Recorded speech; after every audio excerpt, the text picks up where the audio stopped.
Әр адамның ішінде шығармашылыққа деген тума ұмтылысы болады.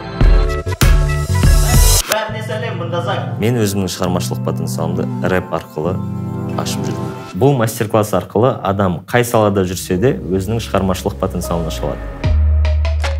Мен 0-ден 100-ге дейін жаңа трек жазып көруге тырысам, және сіз менің мәтін жазу процесімді бақылай аласыз. Жалпы негізі келіп тұр, бірақ BPM сәл ыңғайсыздау. Еще раз, рэп ол үнемі шындық жайында. Ол бұл әлеуметтің сүйкімсіз жиіркенішті қателіктеріне де, бұл әлемнің шынайы әдемілігіне де нұр төге алады. Бэктарды қайттан жазу керек. Кеттік, мына жерде неге бөлек әңгіме дедім, өйткені мен сізге шабыт іздеу әдісін өз флоуыңызды табуды және өмірлік тәжірибені музыкаға айналдыруды үйретемін. Су асты сияқты агрессивті өзімнің мінезімді көрсету керек әнге келген кезде мен әріптерді жеп жатқан сияқты болып айтамын.